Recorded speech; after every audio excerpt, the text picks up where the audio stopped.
to a high standard production.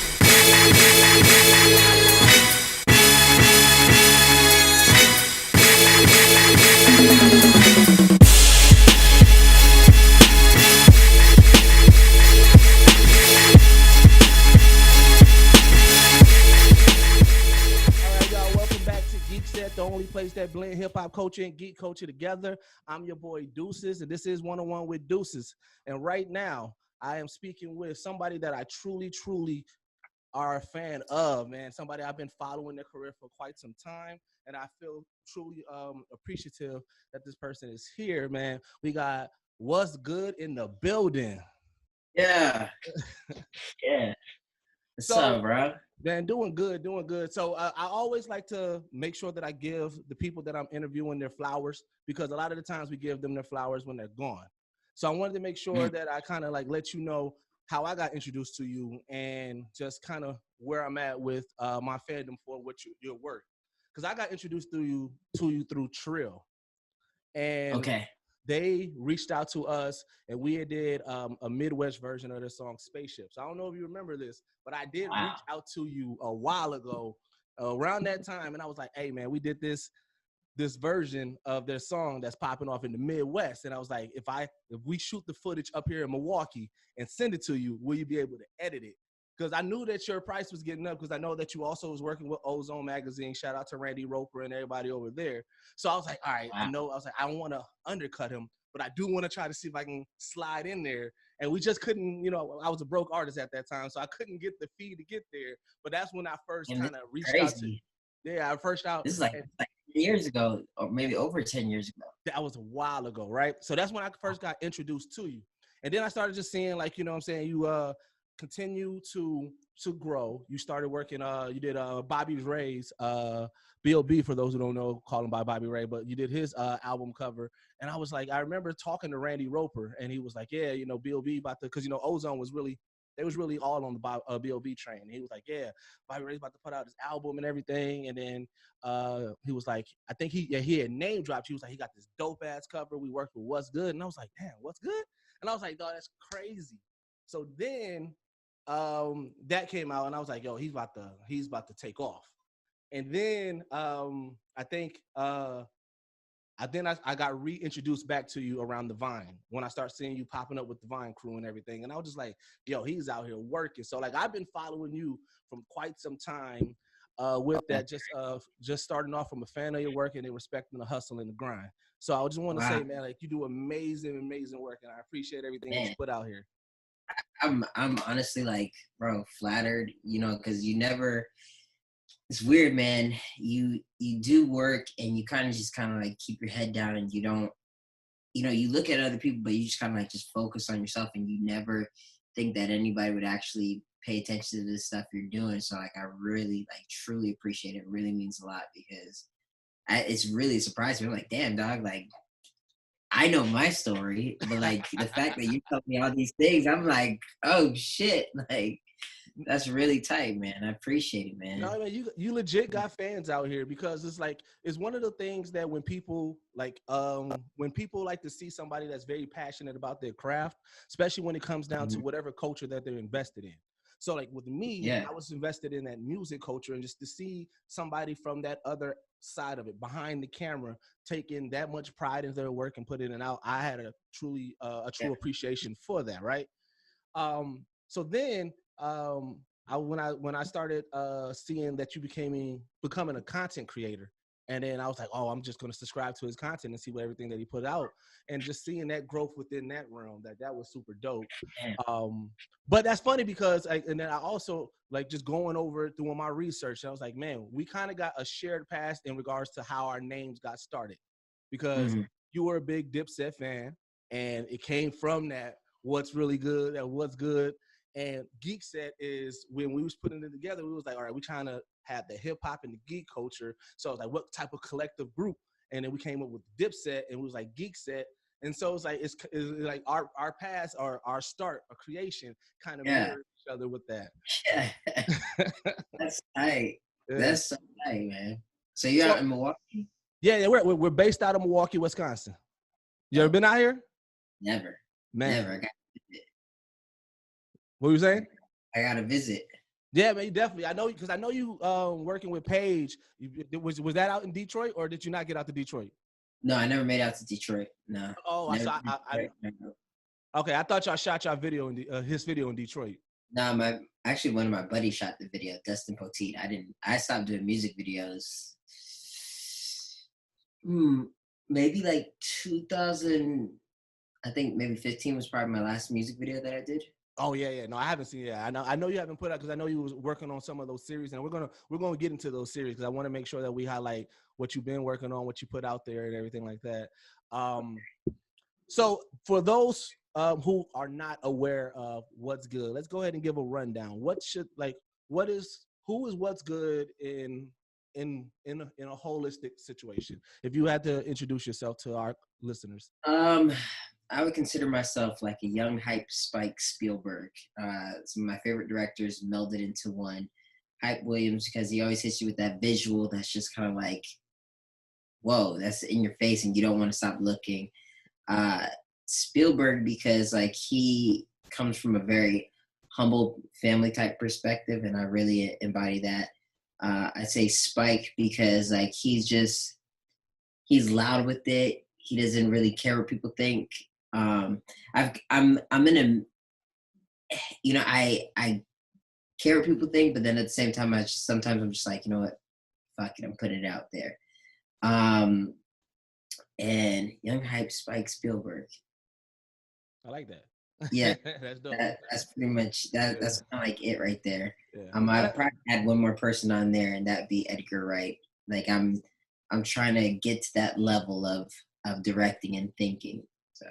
All right, that's dope. That's dope. So you did touch on it a little bit, and you said that you haven't shot music videos since 2015. Tell me about that transition from. I guess maybe for me, the transition I saw it went from music videos to that content creation of Vine, YouTube, and things like that. Am I correct in that assumption? Yeah, I kind of started out as a content creator. Like I always wanted to be in front of the camera very early on in my just life, and I started out creating YouTube videos. And one of the engineers, because I was on the radio at the time, I didn't know how to get into the industry, so the first thing I gravitated towards was radio. So I was on the radio in Texas, and I did an internship at Disney World. And while I was out there, I was trying to be a part character. That didn't work out. You wanted to be a Power Ranger or I was trying to do all that. Yeah, I was trying to do all that. Yeah. And, I started making YouTube videos, and the engineer was like, "You should check out Full Sail University." And I was like, "What is that?" So I checked it out, and I was like, "Oh wow, this is tight. Maybe I could work from behind to get in front." Yeah. So I was trying to be like an editor because I thought that's what I wanted to do, and that wasn't really working out at first. Yeah. So I just ended up directing and then just really gravitating towards that. So that's when I got into music videos and photography. And after doing it for a while, it just, sometimes with like projects you do that doesn't really like the connective tissue isn't there for, really feeling like you're a big piece of the pie. And I felt like I was just a small contributor to someone else's like bigger dream. When Vine came along, I was filming the videos, and they were just like, "Yo, you should be in the videos. You're funny." I was like, "Well, dang, I guess maybe this is the thing I can do." I could take stuff I learned with filming and then put myself in front of the camera. So that's kind of like how that birthed. And that was a crazy uphill battle because I'm here with just kind of like the world's funniest. Right. And like I'm your local class clown trying to fit into this world of comedy that I don't really exactly understand. I mean, like I know my natural funny, but there's another level to it. So that's what that was. That was me just putting myself out there, and thank God it worked out. And that's what was different from me, because like I said, I was a fan from you behind the scenes. So when I started seeing you on the screen, I was already watching like King Batch, Clarity, Daystorm, and all that. So then when I started seeing you integrated with them, I was like, man, I didn't even know he was that funny, because like I never got a chance to meet you. So like, I didn't know that aspect of you. And your images now versus the images of you back then has changed? Because your personality wasn't in your images back then. It was more so like just like dope photography. Because I know that you like anime inspired, you know, comic book inspired. So like you would see the image, and then it's just more like you see like the graphic work and everything, but it didn't really show the funny side of you. Yeah. Now, like I said, you know, I know you have photos out there now that showcase that, so where people can look at the photos and say, "Oh yeah, you know, yeah, I know what type of person or what type of time I am with this type of creator." Yeah. Did you live on Vine in the Vine building or the Vine Avenue or what was it called? You know, crazy. So I lived like the Vine building was off Vine Street. Yeah. I lived in North Hollywood off Vineland Avenue. Okay, so like there was like there's like Hollywood and Vine, and then there's Vineland Avenue. So there's the Valley Viners and then the Hollywood Viners, and like we all work together. Yeah. So. What was that planned? Like not so it was the Vine Street, because every time I see one of them get asked that question, they'll never really directly answer it. No, it wasn't planned. It was just kind of like fun to do, you know. Like I'd go around just to film their vines. Me and Batch, Batch found me off of YouTube. It was weird. I found his videos, and then like he hit me up because he saw the Spider-Man film I did, and then we connected and we started shooting like YouTube videos. Yeah. And then I introduced him to Daystorm, and then Vine came out, and then it was just kind of like we're already doing YouTube videos, so we just might as well shoot Vine. So I was there filming it and hanging out, and it just in a month, Batch hit 1 million, Daystorm hit 1 million, Paige hit 1 million, Clarity hit 1 million. Like it was just like everyone started hitting millions, and the whole like everything just changed. Everything was changing right before our eyes. I would say Daystorm kind of predicted it. He was like, "This is what happens when platforms come out. You know, like brands are gonna start coming. This is gonna change everyone's life," and it did. I always envision that if Hollywood would stop playing and they gave you guys all just like a sitcom together, because I feel like you guys collectively has always put out really dope content. And I was like, man, like especially with everybody rocking the way they're rocking right now, I was like, man, if they did, like, you guys can legit bring back the sitcom. There's not that many dope sitcoms out anymore, and I feel like with that cast, because even from the ladies that was involved with it, with like the Hannah Stockings and you know the Amandas and like just everybody that was involved with it, I feel like if there was a sitcom with those. With that core group, I think that would be really dope, and I just always envision that. I think there's something there. I think it's something we've always talked about. You know, we've all tried different things at different times, and it's weird, you know, like how people's careers take off. Everyone takes off in different ways. Like myself, I'm more so kind of stepping back from the acting thing. Like if it happens, cool, but you know, I got to get back to like the core of directing and creating. So. My path has been more about directing. Batches is more on acting. Daystorm stays with social media. I'm not sure what Amanda's doing, but you know, like, and I know Clarity, he's full on actor, producer. You know, it's fitness. He even got extremely buff. yeah, man. So like crazy. Yeah, but that, like I said, it's dope to see the growth, and you know, especially just to see where, like you said, it all started from. We all just trying to get it, and now you're seeing everybody hitting just different major platforms and everything. I think that one of the ones that really impressed me about you was like everything that you started doing with Funimation recently. Oh yeah, because like, and it was funny because like I don't know, did you do the Deku image video thing where it's like you was holding, like you was doing the did you do that, or did somebody else do it? Yeah, I brought someone else out to do that, to do the animation behind it, but I had like the idea of what I wanted to do. And I saw this guy, Kenson, he does some amazing work, some amazing sick work. And I'm like, bro, I got a gig coming up with Funimation, let's connect. And so it was me, him, and my other buddy, Miguel. Miguel's a dope artist as well. He did one of the other images, but he makes toys. Okay. So we just connected, collaborated, and it was just a crank session on making something sick. Yeah, and that's I was like, man, because it looked so dope. And I remember telling my other podcast mates, I was like, bro, right here, he's like, I based off of the work that I've seen you did, I assumed it was you. So because it was of that quality. So, you know, shout out to you and your team, because you guys definitely have a signature style, or just even how you envisioned it, and just being able to bring somebody in it that like stands a testament to the style that you have. But I was just like, yo, like this looks dope. And it's kind of like the same realm of what we're trying to break into a little bit more. So like we work a lot with Crunchyroll, but like that just being able to be you unapologetically, but in that realm, and for them to accept it that way, I think that was really dope just to be able to see.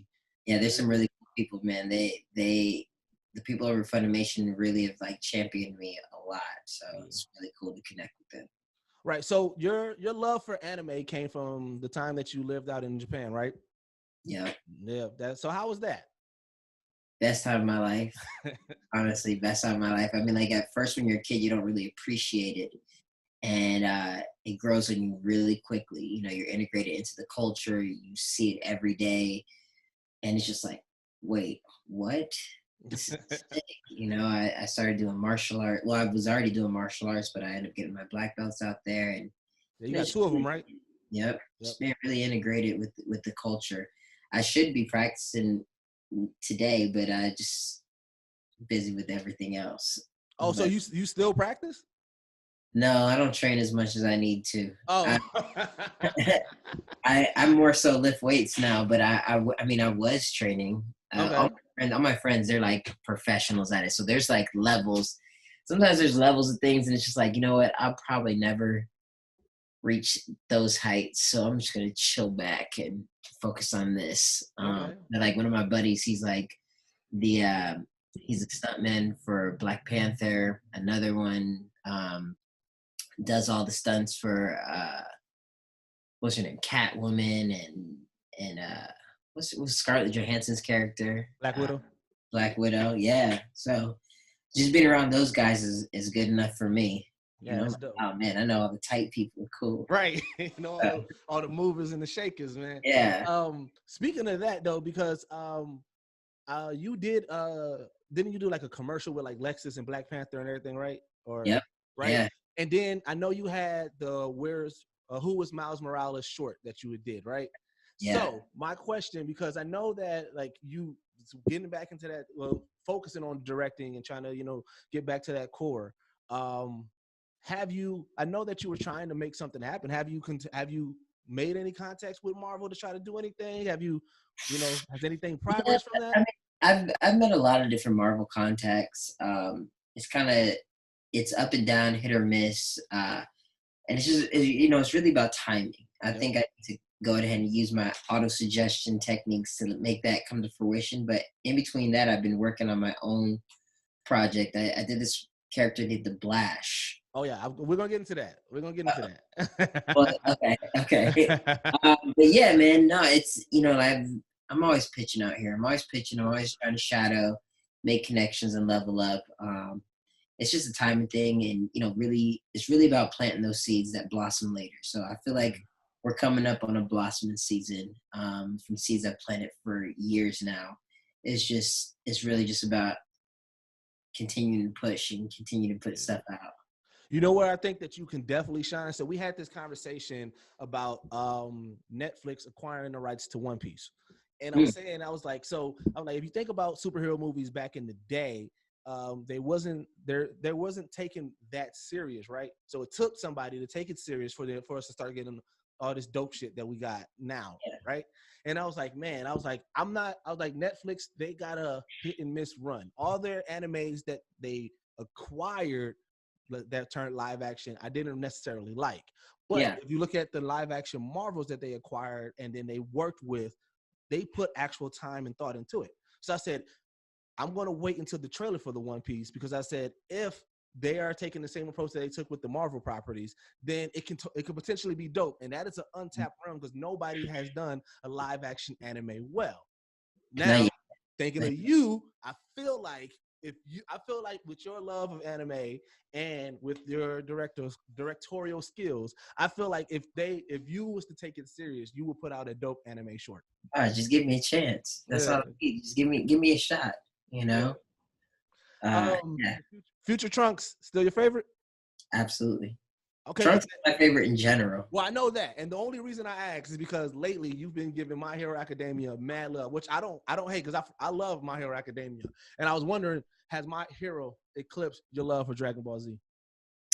Nah, I don't think anything's ever gonna eclipse my love for Dragon Ball Z. My Hero is a good one though. I really like it a lot. I feel like it's the best of Naruto and Dragon Ball Z together without all the talking. You know. Yeah. Yeah, I like it a lot. I really gravitate towards Deku's, just kind of like persistence and push. Look, I got my man right here. Yeah, I see the Funko Pop behind you. You know? Oh yeah, I got another Deku back there. But yeah, like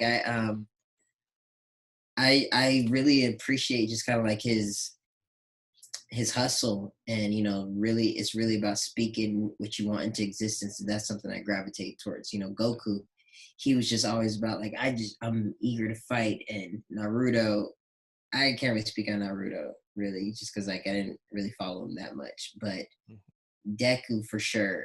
Yeah. It's I really embody that type of energy, when it comes to like work and putting stuff out.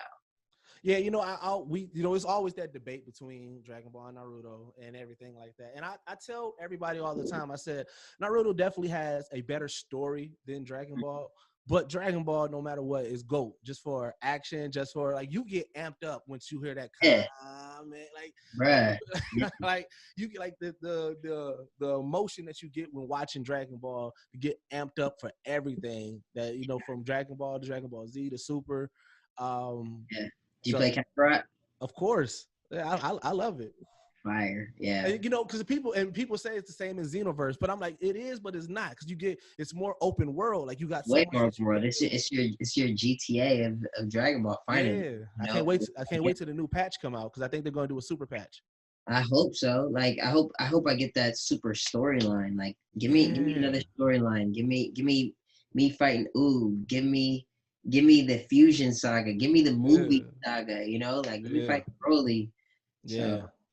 And so speaking of so I got a hot take on GT, because I know GT gets all the hate, but I said there's 3 aspects of GT that I like.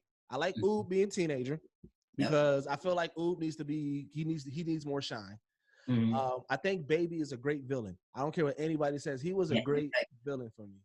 And Super Saiyan 4 is by far one of my favorite transformations. Saiyan 4 was pretty beast, man. That shit was hard. I'm not gonna lie. It just got wonky, man. Like it did. It just got too wonky. I didn't like that. I really didn't like how they portrayed Trunks and Goten being adults. I was like, wow, man, he had so much potential with those characters, and you just kind of like let them be lame. Yeah, well, that's because it was somebody else that took on that, so it wasn't. Yeah. I know. So, but one thing about GT that people got to say is, if it wasn't for GT, we wouldn't have got Super, because he went on to say that, like, I didn't really like the backlash that I was getting for GT, so I had to make it right. So it's like we kind of forced his hand. So it's like that's still a good. I think he was kind of burnt out back then too. It's like, and I did all this stuff. I've been working since the '80s, and now it's just like, all right, cool, it's a success. And then you try to hand it off, and they fuck it up. Yeah. So like, now the creative juices start flowing again. I can appreciate that. Sometimes you get burnt out from something, and you got to let someone else maybe mess it up for you to get re-inspired. Yeah. So one thing that I do always notice is that once you start working with people, I can immediately tell when you have had your input on there, right? Because then you start seeing like certain things, like graphics in their comedy videos, like, oh, they didn't have that before, and you're like, oh, that was definitely a Wuz Good collab. But I know that like watching like Kevin Hart come up, seeing his whole thing, and then all of a sudden I'm like, man, I'm like, Kevin, that looked very Wuz Goodish. And then you start seeing he started doing the behind the scenes Heartbeat Radio and Heartbeat Productions, and then I start seeing you in the video. I'm like, oh, okay, that makes more sense, because I was like, man, this was a complete change on what I was seeing a couple of months ago. So I think that's dope, that like you do have your stamp, or you do have your signature that can be recognizable. Man, yeah, no, it's great. I'm really thankful that Kev even like, pick up a phone call from me. That's a blessing, because he's someone that I used to watch when I was in college, And I was like, man, I remember watching Paper Soldiers and saying like, you know, if I'm gonna be funny, I'm gonna be funny like this guy. You know, I would love to work with this guy. And to be able to do that and connect with them is just like, it's like, damn, man, this is crazy, man. I remember I used to just watch you and just be like, dang, I want to be like this dude right here. Yeah. So it's tight. It's tight. And just seeing where he's going with it, you know, like, you know, for sure anything is possible. Now, was that him reaching out to you, or because I know he grabbed a couple of people at first? Yeah. A few years ago, yeah, I was one of the people he reached out to through a buddy of mine that trained him, Boss. And I was mixed into a group of people to work with him. And then from there, you know, I just kind of like stayed tapped in various different ways. I remember one time, one of the things that kind of like helped me out was I don't know if I've ever told this story before, but I went to, he was shooting a BT situation with Lil Wayne. It was one of those BT ciphers, and they were doing a cipher together. And one of my friends was working it's called DIT. It's where he takes the footage and congests it in and organizes it. So he invited me to the set. I went up there and I was like, yo, I got this idea. I was going to pitch it to Wesley Snipes, but he hasn't responded back. So I pitched him this idea. And I was like, I know you guys are going to be shooting in Hawaii. Batch is going to be shooting something with The Rock out there. I'm going to fly out there and shoot it for him. And he was like, oh, yeah, let's do it, man. Let me know. That shit's funny. So I was like, all right, cool. Batch didn't end up shooting anything with The Rock. So I just flew myself out there. I flew myself, my girlfriend, and my boy Chris out there to shoot. And that same weekend, Universal flew all my friends, Daystorm, everybody out to shoot something to promote his movie. So I was like, oh, damn. Well, I just spent all this money to come out here and I don't want to get bumped off. So I hit his right man, Wayne. I was like, am I still going to be able to shoot? He was like, yeah, don't worry. We'll fit you in. So yeah, that's how that happened. And, you know, a project that I didn't think, you know, that I was just kind of putting my own time into, ended up doing really well online.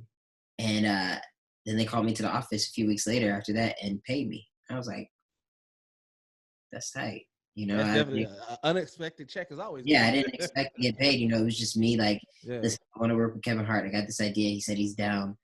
I'll figure out how to do it. And, you know, I had I had a plan, but I had no plan. You know, I didn't have a cast of people. You know, I was like, yeah, we're going to do like this classroom sketch. And I was just going to maybe do like a Craigslist situation and call people in to be in it. Right.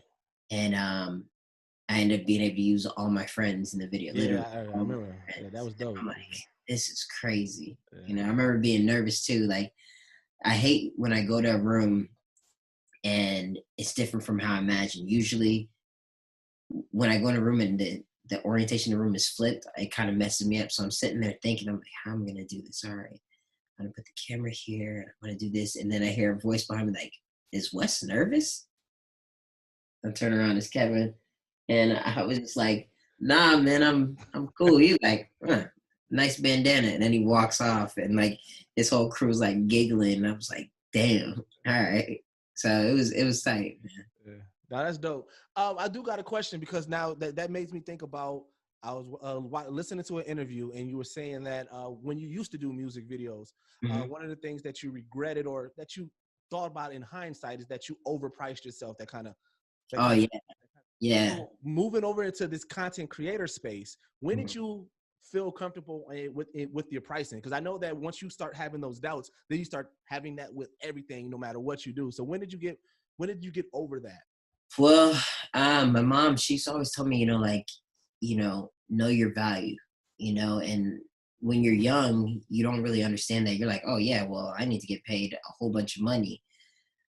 So knowing your value is part of negotiating. So what I started discovering was I'm doing stuff for free anyway. I'm creating content for free anyway.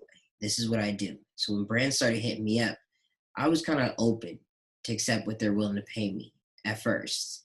And then, it was, like my page wasn't growing as fast as everyone's. So, I'm just listening to conversations of how people are negotiating deals and how much they're getting paid.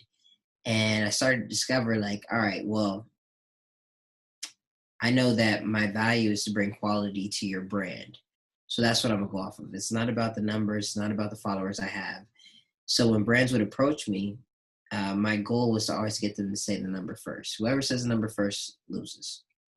Okay. You know, and that's just negotiation wise, because you don't want to overprice yourself. You don't want to underprice yourself, because if you say, you know, 3K, they might have been like, oh shit, we had 10K for this dude. You know, so Right. I started going with the approach of like, yo, I'd love to work with your brand. What are you guys looking to spend? You know, that way I know what they have in their budget. Oh, we have 5K. All right, well, what do you guys what do you guys want me to do for this much? All right, if you want me to do all of this, this is what it's going to cost. You know what I mean? And that way we're able to negotiate. Well, we could push it about another 3K, or we don't have that much. You know what? This is something I was going to do anyway. So most likely, you know, if they were offering me 5K, I could possibly take it. You know, I just take off a bunch of stuff, because this is money I wasn't thinking about anyway. You know, like a lot of people, they get tripped up about when the brand hits them up, and they're just like, oh man, they're going to pay me this much. They start freaking out, and then they screw themselves out the deal. Right. When it was something they weren't thinking about in the first place. So if you go in with that, like, I was never thinking about it, so I can be willing to lose this. It'll be great to have, but I'm willing to lose it if they're not able to negotiate with me. Okay. Yeah. So that's one of the things I learned, you know, trying to negotiate. I think that's dope for just regular content creators, because I know that even in this podcast realm, that's one of the things that we're trying to figure out. You know,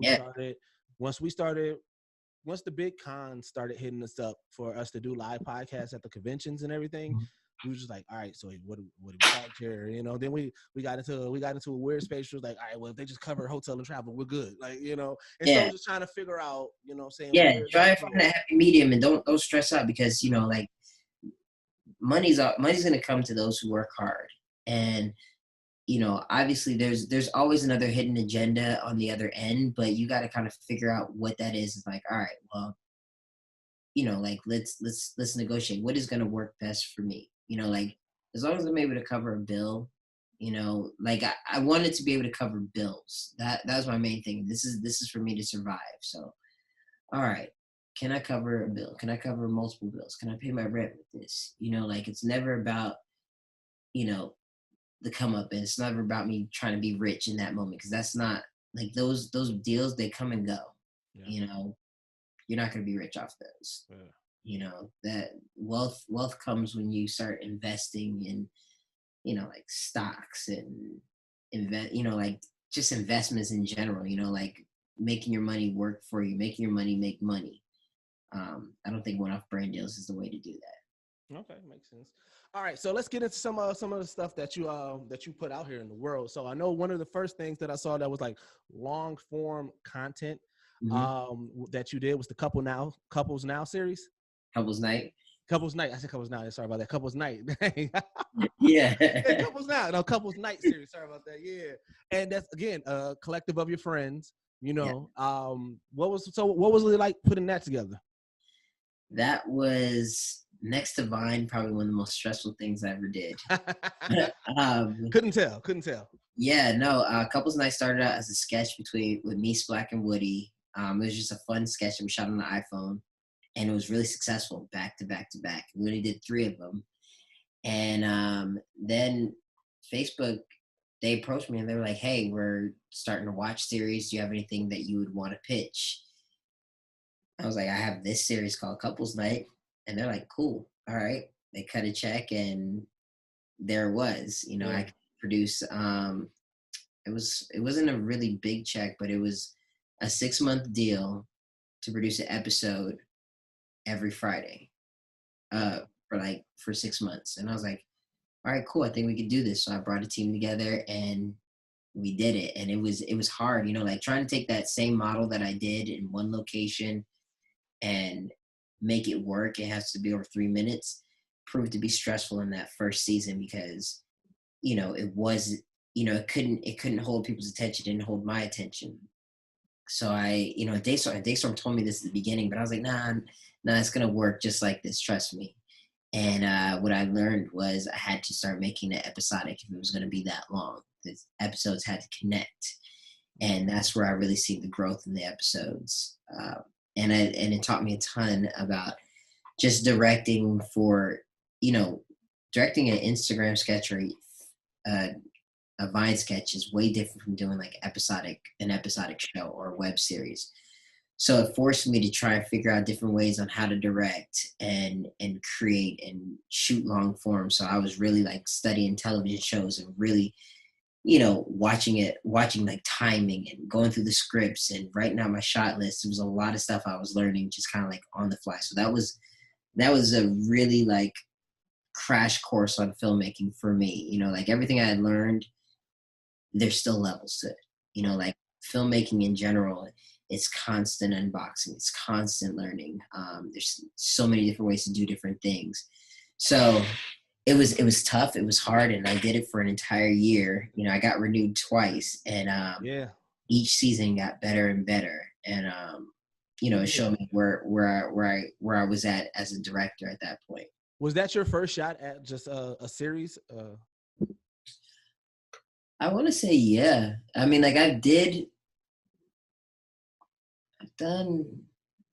want to say, yeah. I want to say that was my first like actual series that I put together, produced, directed, edited. Yeah. Now, so you said that, so the bulk of that, it was just all you. Yeah. I mean, like it was, and my writers, they came through, they wrote the episodes, but I had to sit there and produce, I had to find the location. I had to, post supervise, I had to post color correct supervise. I had to edit myself. I had to get the music together. I had to find the music. I had to do it. So much stuff. The intro was your guy, right? The intro was my boy's daughter. She's a school girl. Her name's Izzy Diggs. She's 7 years old now, but she was 5 at the time. She was just freestyling a song. I was like, "Yo, can I get that? Can we use that?" And so we picked this piece of it. Then I hit one of my other friends up, Trevor Wesley. He remixed it. And then for like the final seasons, I got one of my really good friends, Wakil. He came out and he had a verse on top of that. And they mixed it together, and that was a theme song. Yeah, that's dope. See that, and that's where outsourcing or just like using the people around you comes into really heavy play. Yeah. Absolutely, man. You gotta, I try to find people that are great at what they do in their field, better than me, what they do in their field. Put it in the hand of the professionals.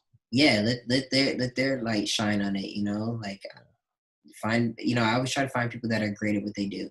If you can do it, great, cool. This is your passion. Let's put it out there. Yeah. With that, I guess we'll go into Blash and Swiff because that's what started, right? Yeah. So I think Blash, that started first off as just like a Instagram sketch, right? Yeah, just an Instagram sketch. Just want to have fun creating that. I was really into like the Flash on CW, and I was like, "Yeah, I'm gonna create the Blash, man." He's just Grant Gustin is my Flash too. I don't really like Urza. Oh yeah, Flash. Yeah, big time.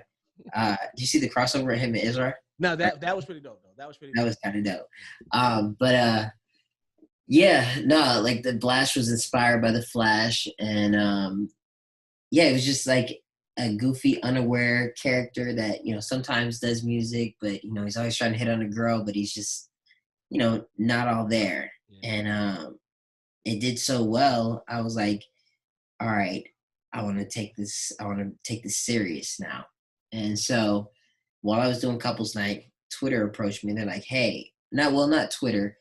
A few different companies approached me and like, hey, do you have a series you want to do? I'm like, yes, I do. I got this character named the Blash, and his name's going to be Swiff. And I had all this whole world developed for him, and it was going someplace, and then that company would flop, and then it'd go someplace else, and then that company would flop. And then Twitter hit me up, and they're like, yo, we want to do a series with you. We see you're doing couples night. And I was like, well, I got the superhero series I've been working on. And they were like, all right, we want to invest in it. Sorry, I didn't quite catch that. Oh no, please. It's not broken. Is that the new one? Oh man. Yeah. So yeah, they invested in it, and I invested some money on my own to get this mask developed for my friend Freehand Prophet, who's been creating masks for years. And I'm like, yo, that mask is crazy. Thank you, bro. Thank you. Yeah, so like I talk with Freehand. I'm like, yo, listen, here's the money. You know, I'm putting up my own money to do this. I want to create with you. I've always wanted to create with you for years. We've been friends for years. And we just got to working on it, trying to find what shoe we want to use. And yeah, so I shot the trailer, and then that company folded.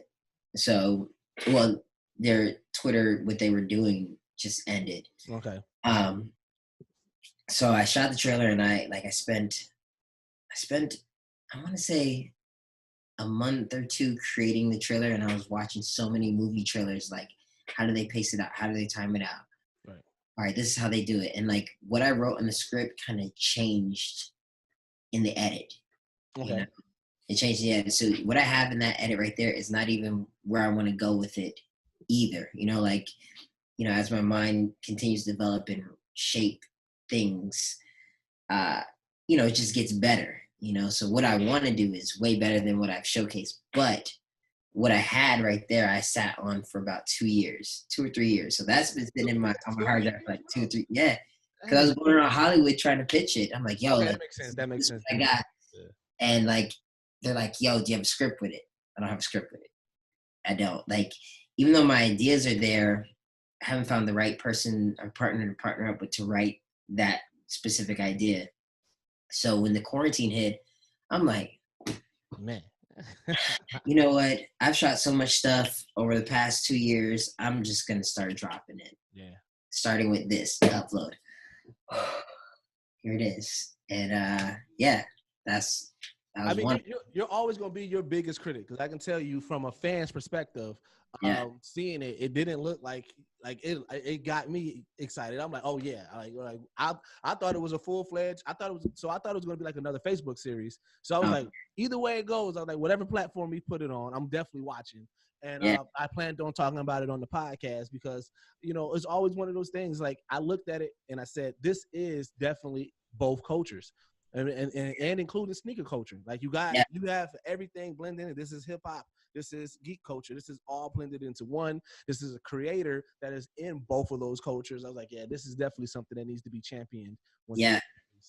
No, that's the thing. You know, like, it's one of those things where I felt like, you know, like I need the approval of the sneaker culture. So I've met with like a lot of sneakerheads. They met with Shoe Surgeon. I met with Flash Garments. Freehand Profit, you know, like, it needs their stamp of approval, one. Right. Two, hip hop culture, you know, it's got to be embedded in the hip hop culture, and then just kind of like this new wave of like geek culture that's here, because nerds is cool now, man. And you know, that wasn't the case for us back in the day, bro. At all. And I'm just like, wow, like, this is so crazy that being a nerd is this cool. So I feel like it hit all those notes, and, you know, I'm in a small development deal right now with it. You know, we'll see where it goes. Yeah. But yeah, I'm very excited. This isn't something that I think I want to star in. You know, I think I would like someone else to star in it and me to just, you know, maybe I'll cameo, but like really direct it and really just bring it home. But one of my homies, they're like, no, bro, no. Bro, it's gonna be hard for you not to be in front of it. I know you trying to get back behind, but bro, like, you legit you are good in front of that camera, and everything that, like, seeing the growth. I know you said that, like, when you jumped into it, you was just, you know, this class clown jumping into it with the actors, or these comedians. But like, when you look at those videos and you see those videos, even like the ones that are rocking now, like, you know, you see the stuff that you did with Batch and stuff that you did with Melvin and just in general, and then the stuff that you did on your own. It's just like, you're not missing a beat. It's not like, it's like, oh, well, that's what's like, no, it's like, you are up there with, you know what I'm saying, with that class of people that came from that realm. So it's like, I know that you don't want to, but it's like, it's gonna be hard, bro, because people gonna miss it. People are gonna miss it for sure. Yeah, that's what's up, man. Is Kanye still your top person, man? I know that you said he shaped a lot of your grind. But I know a lot of people are indifferent on him right now. I'd say yeah. You know, like, I still love his music, and like, there's certain things, you know, like, politics aside, like, the the music and the message behind the music is still the same. You know what I mean? Like, there's nothing like Spaceship. You know, there's nothing like 30 hours. You know, Spaceship, when I was working at Walmart, I just related so much to it. And it's like, yo, I got to get out of here. You know, I don't want to work here. I want to do something more. That's hard when you were creative to work a regular 9 to 5 because you just like, you look at it as time being missed from your craft. It felt like, well, it was even before I was creating it, it felt more like I know I'm meant for something more, you know, than working in layaway or stacking toys up. You know what I mean? And I just didn't know what it was. You know, you feel something inside you that's like, yo, like this needs to be every place, you know, it's supposed to just contained in this area. And that was the feeling that I'd always be up against with, you know, working at Walmart or working at Foot Action, just trying to like spread that energy. I just didn't know how. And thank God that I was able to somehow figure it out. And I'm still figuring it out right now. I've by no means figured it out. Like I'm just going, you know what I mean? And at some point, you know, like with anybody's career, you just have to just go for it, be willing to fail. And, you know, and that's another thing I'm just kind of like still teaching myself, like be willing to fail. Like, you know, it may not look like it. And a lot of people tell me, but like, I've had anxiety, I get anxiety posting, you know, I get nervous posting, just in terms of like what people think or, you know, how it's going to be perceived. Like it's crazy. It's a scary world. And like, I put on a brave face, you know, and I've got to, you know, still fight against that daily, you know, to just put stuff out like, yo, I love it. You know, this is what I love, you know, and I hope you guys love it too. But at the same time, like, you don't love it, it's cool, you know? Like, you got to be okay with that. And it's weird. It's such a weird feeling. No, that's the life of just in general when you're in a space of putting stuff out to the world. So I mean, definitely respect that because it's one of those things like people don't understand. You put so much time and work and love and passion into something, and it could be torn down so fast. Oh, So man. you have that with everything that you put out, even no matter what, no matter how many praises you get, no matter how dope you think it is, you just say, "Ah, man, I'm gonna put this out, and then there's gonna be that one comment that's gonna trigger me. I'm gonna and I'm gonna feel well, it." the comments like negative or good, like I don't even clap back anymore. I'm just like, well, you know, I respect your opinion. You know, that's where I got with that. But that came from growth because it's hard. Yeah, I used to clap back when my girl. They'd be like, "Yo, what are you doing?" I'm like, "Well, they're talking trash, man. I don't know what they talk about." Yeah. You know, you got to be able to accept people's opinions. Yeah. So what's your Moby Dick? What's your white whale that you was like, this is what I would love. This would be my dream project. Swift is one of them. Swift Okay. is definitely up there. I would love to just create superhero content. I would love to create. I do have a movie that I want Melvin to star in. And we're just in the process of it right now. I can't say too much about that one. I already know that. You ain't got to say. That's one of them. I want to talk to Melvin too, man. His growth has been impressive. His growth has been amazing. Me and Melvin, we used to go at it because we're all in like this big group chat of, you know, just like everyone we create with, and me and him, we'd had many fallen outs, but then, you know, we come back together and create, and like watching his growth. Watching him and Clarity's growth has been like really amazing. Just how they turned out as men has been really dope, you know, and like our relationship has grown over the years. So that's dope, man. That's a dope one to see. But yeah, directing movies. I've been shadowing on shows. So I worked recently with Matthew Cherry, who just won for Hair Love. Okay. So I shadowed on him on the new Saved by the Bell. That was a dope experience. So directing television is one of the things that's on the list of things to do. Doing features for sure. And outside of that, I think those are the main goals right now. Directing television and directing features.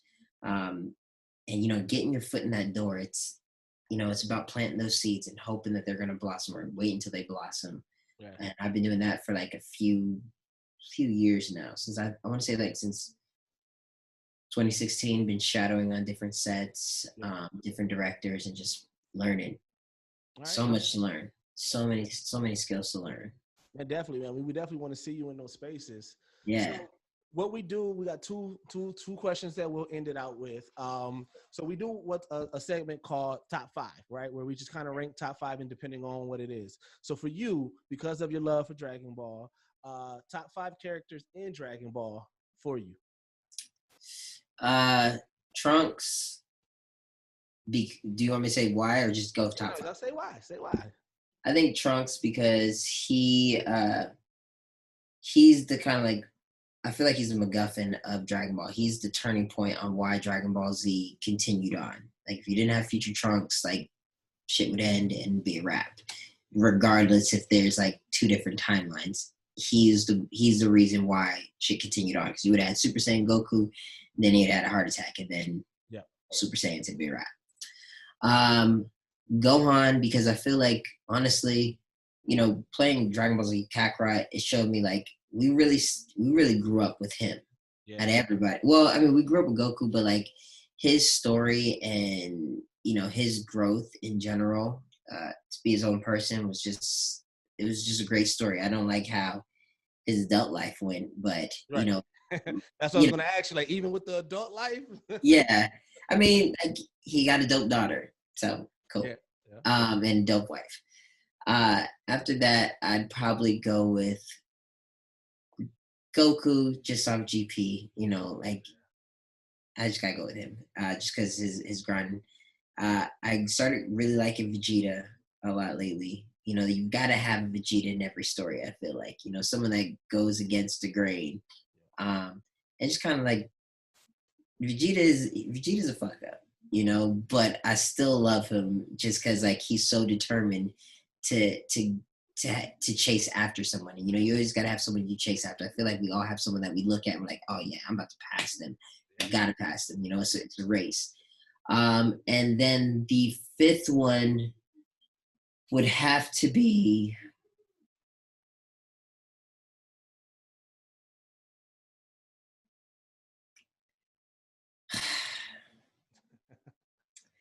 I'm just gonna say Krillin, just because he's corny, but you gotta have that friend that's there just to boost you up. He literally boosts Goku up. Goku, most of his major transformations came because Krillin got fucked up. Yeah, exactly. So I'm just like, fine. Let's just throw him in there. All right, so this is going to be a top five for the film nerds because I always want to try to get one in your respective field. So from the cinematic space, top five films that you love based off of shot, like how it was shot. Based off of how it was shot. Yep. Because I know as a director and as that person from there, you look at movies from a different eye, and I know that you have that eye. You're looking at how things are shot. Okay. I actually have a movie poster of like top 100 films. I'm still like breaking them down. But off of recent memory, the guys that I really bang with, and this is in no order at all. Let's go Guy Ritchie. Okay. Nasty with it. I just watched Fight Club again, and I'm just like, bro, like some of your shots, man, things that you're doing with the camera, crazy. Still holds up today. Christopher Nolan. I love his storytelling and, what he's done with a lot of his films, it's always going to be a ride. So I'm really excited for 10. Edgar Wright. I think just, I've had a chance to talk with him a few times, via social media, and he's given me some great pointers. I just want to know how, he does what he does. Robert Townsend. I like him a lot. I can't name a specific movie in general, but like just he's the first black superhero I'd ever seen was Meteor Man. You know what I mean? So like, damn, that maybe the first one for me as well. Yeah, and that one right there, like is a big inspiration behind Swiff, along with a lot of other films. But like a lot of things I do, I'd like to create, black heroes. Right. And the last director I would go with that directs great films to me,